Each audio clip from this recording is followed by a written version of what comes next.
Hombre, no es fácil perder todo lo que tú tienes, lo poco que uno tiene. Éviter le rouge cramoisi, ses températures caniculaires et son cortège de catastrophes. Depuis 2015, l'accord de Paris est la boussole de l'action climatique, sauf que les effets du changement climatique d'origine humaine se font plus pressants. Sur ces bandes du réchauffement, chaque trait représente la température moyenne d'une année. Le bleu indique une année plus froide, le rouge une année plus chaude. Publiée en 2018, cette visualisation manque désormais de rouge foncé. Alors, que reste-t-il de l'accord de Paris ? Je regarde la salle, je vois que la réaction est positive, je n'entends pas d'objection. L'accord de Paris pour le climat est accepté. Les applaudissements des délégués de 196 pays saluent une avancée historique. Après 3 ans de préparation, 2 semaines de négociations et quelques nuits blanches, les négociateurs sont soulagés. Benoît Faraco en était, son job consistait à faire le lien avec les pays insulaires et moins développés, en première ligne du changement climatique, même s'ils n'y ont quasiment pas contribué. Et là, on avait presque l'impression de se retrouver dans un stade de football où notre équipe venait de remporter la Coupe du Monde, sauf que l'équipe, c'était l'ensemble des pays, avec un enthousiasme qui était vraiment celui de supporters d'un match de foot.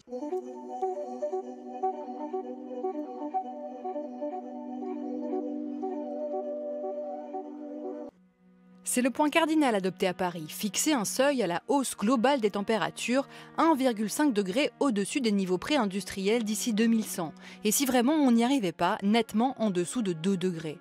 Au-delà, préviennent les scientifiques, les impacts du changement climatique menacent dangereusement la vie sur la planète. Pour y arriver, il faut réduire les émissions de gaz à effet de serre, jusqu'à ne pas en émettre davantage que ce que les forêts et les océans ne puissent absorber. C'est ce qu'on appelle net zéro, un objectif que l'UE doit atteindre en 2050. Et c'est l'autre acquis de l'accord de Paris. Le texte a créé des plans climat ou contributions nationales déterminées, une sorte de feuille de route fixée par chaque État qui doit être la plus ambitieuse possible, et ça a réussi, du moins en partie.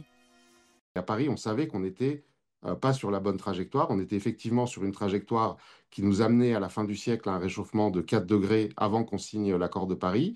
On a significativement inversé la tendance, à la fois parce que les États-Unis se sont engagés, la Chine s'est engagée, l'Europe, évidemment, qui est, elle, est plutôt à l'avant-garde de ces sujets, a pris des engagements. Quand on a fait le bilan à la COP28 à Dubaï il y a 2 ans, les choses étaient claires. Effectivement, on n'est pas sur la bonne trajectoire.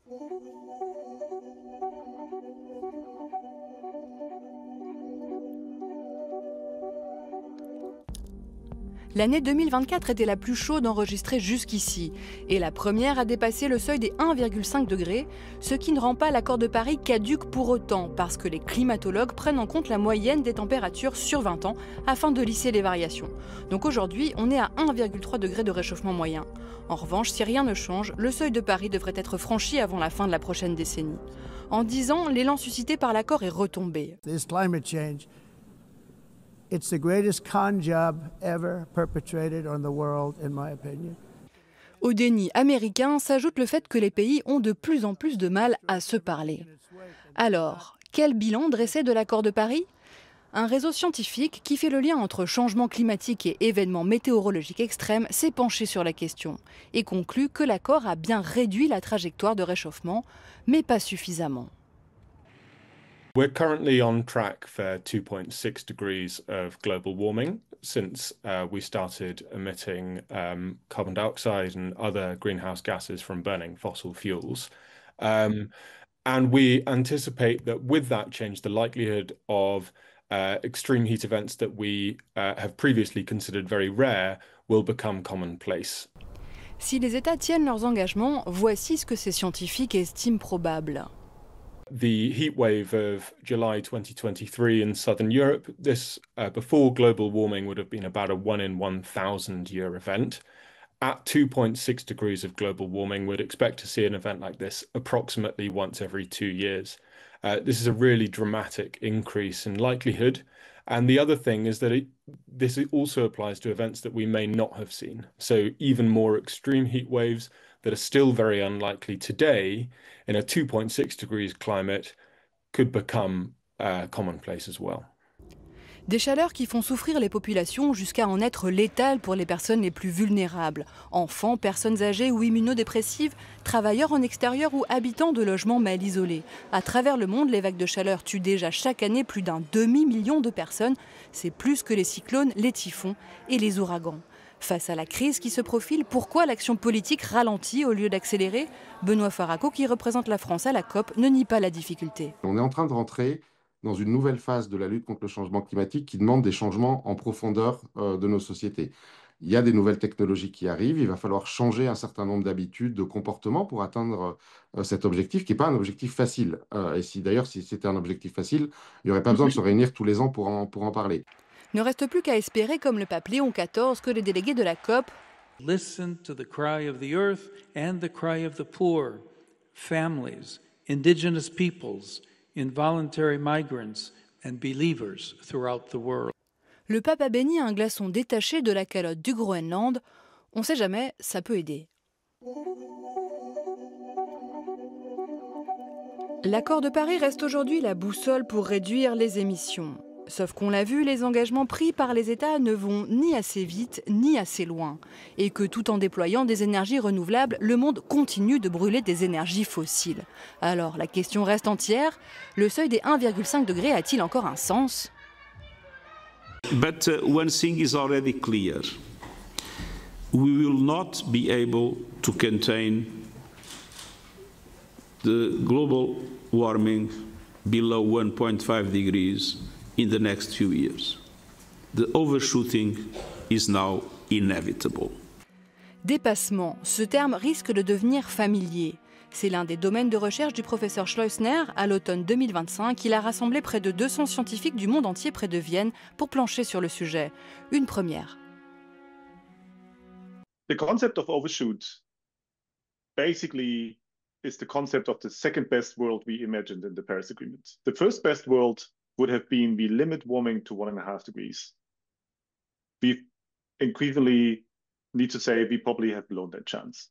The second best world is we are temporarily exceeding the 1.5 degree global warming level while staying well below 2 degrees as basically the upper temperature guardrail of the Paris Agreement, and then bring temperatures back down again below 1.5 degrees in the long run by actively removing carbon dioxide from the atmosphere.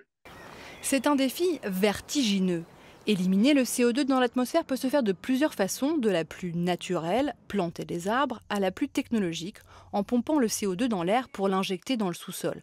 Mais c'est énergivore et limité. Attention, cela concerne les émissions passées. Il ne s'agit pas de compenser les émissions émises aujourd'hui en sortie d'usine comme le font les technologies de captage et de stockage de CO2. Et ce n'est pas non plus un permis pour polluer. Tout ce qui peut être évité doit l'être. Enfin, dépasser, ce n'est surtout pas renoncer. So an overshoot is not the end of the Paris Agreement. It's a failure. We have failed to achieve the first best world we hoped for in Paris. But we now need to double down to bring emissions to net zero and then net negative to ultimately reduce temperatures again in the long run. Les émissions négatives, c'est lorsqu'un pays parvient à stocker plus de gaz à effet de serre qu'il n'en émet. 3 pays au monde sont dans ce cas de figure, le Panama, le Suriname et le Bhoutan, qui ont tous en commun d'être peu industrialisés et très verts. En Europe, on en est très loin. Ainsi, le Danemark, qui pense ne plus émettre de CO2 en 2045, vise une réduction de 10% supplémentaire. We had states in the first best world, and we would achieve net zero CO2 emissions globally by mid-century. We could have maybe avoided the worst impacts of climate change and also kind of transferred gently out into a world where basically tackling the climate crisis is something that we had accomplished. And now it might take us a lot longer. We committed us to a much longer journey and a much more difficult one by entering that world. That's the challenge. C'est ce monde d'après 2100 auquel réfléchissent ces scientifiques, sachant qu'on a déjà du mal à s'adapter à plus 1,5 degré, avec un constat simple. Moins loin on part dans le rouge, moins on aura besoin d'efforts pour revenir vers le bleu.